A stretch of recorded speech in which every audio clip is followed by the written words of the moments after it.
V letošnjem letu je za balkonske zasaditve značilno to, da nimate nekega urejenega reda, da ni neke uniformiranosti, kar se tiče posameznega izbora rastlin in pa barv. Kombiniramo lahko v bistvu vse, kar nam trenutno se na trgu ponuja, tako od strukturnih rastlin, ki nam poudarijo običajno višino in pa z svojimi listi, ki so dekorativni po svoji barvi, obliki, kot so posamezne trave, hojhere in podobno, krompirjevke, in pa to kombiniramo z cvetočimi rastlinami, pri katerih pa ni nekih posebnih trendov.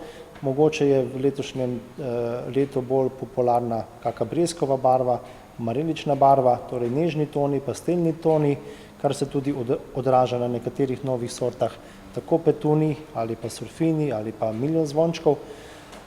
Prav tako lahko kombiniramo med seboj tudi različne barve, od modrih, rumenih, rdečih, enostavno skoraj da ne morete z nobeno zasaditvijo zgrešiti.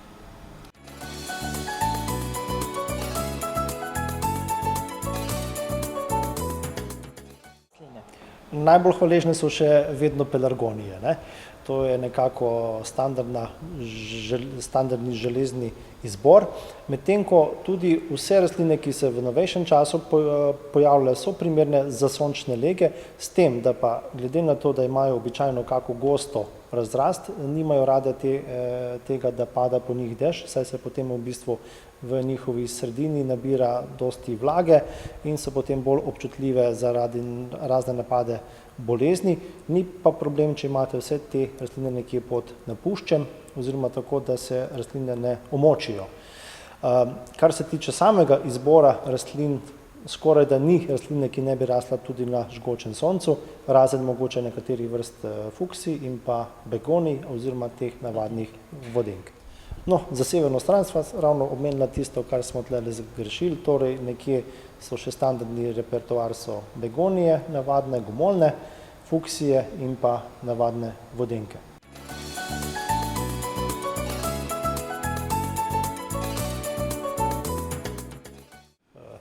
Premeteno vprašanje. Dobro. Moram priznati, da so naši konci zelo lepo urejeni, kar tudi vidimo v naši akciji Naša dežela urejena in gostoljubna, kjer sem tudi član komisije. Čeprav določene pokrajine tudi zelo napredujejo, zelo napredni so v tem smislu, bom rekel napredni in zavedni so Prekmurci, tam je že bilo prej, se mogoče čuti vpliv Avstrije in pa bom rekel tudi bolj kmečki živelj je dal več poudarka na to okolico in pa ureditev samih fasad, hiše, balkonov, s tem, da pri nas opažamo pa čedalje več nekih malo bolj drznih zasaditev različnih kombinacij, tako da se ne držimo več samo nekih standardnih pelargonij.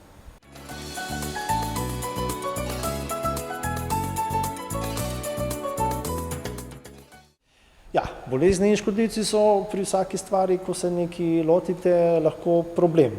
Če se nekje lotite od začetka, bom rekel že preventivno, tudi nekje lahko poskrbimo za to, da so rastline zdrave in že za samo vzgojo, če jim nudimo optimalne pogoje za rast, tako kot sem rekel, da niso preveč omočene rastline, da niso pregoste, da niso pretegnjene, da so zdrave, da so kompaktne, potem tudi običajno ni potrebe, da se nekje borimo z kakimi boleznimi in pa škodljivci. Če se pa že pojavimo, se pač obrnemo na strokovnjake oziroma na trgovine, kjer nam tudi primerno temu svetujejo.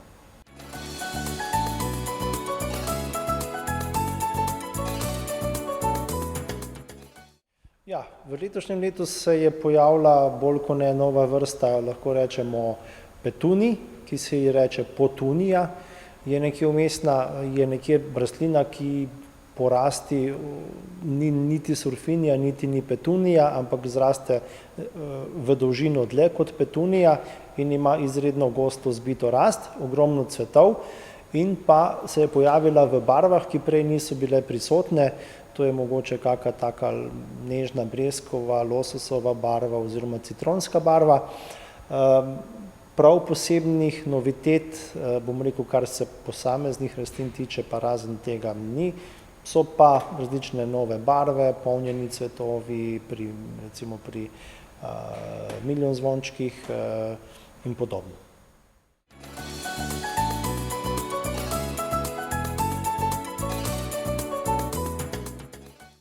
Ja, takih balkonov je več, ne, vendar običajno je včasih pripomba, da je določenih rastlin preveč na balkonu oziroma da dajemo preveč poudarka na cvetju. Cvetje je običajno samo dodatek k neki fasadi, dodatek k nekemu balkonu. Bolj nas razveseli tista volja, za katero se nekdo loti tega in pa bom rekel, ali pa če v razgovoru z lastnico, bom rekel, hiše ali pa balkona, ki ga ureja, ko vidite tisti njen zanos in žar, kako je ponosna na vse to svoje delo, mislim, da to odtehta več kot tista vizualna podoba samega balkona. No, pri nas tudi dosti eksperimentiramo sami doma, tako da težko rečem, kaj bo, ampak na koncu smo pristali letos na navadnih pelargonijah, ne, ker so v bistvu na žgočem soncu, balkon je odprt. Sicer se mi pa dopade zelo lepo kombinacija z črnooko Suzano.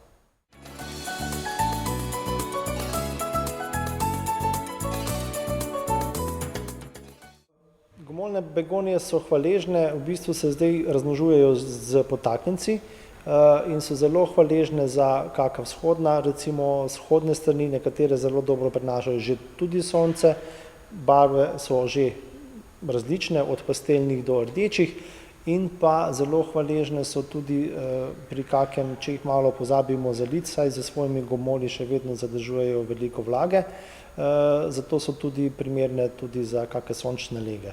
Te nove sorte.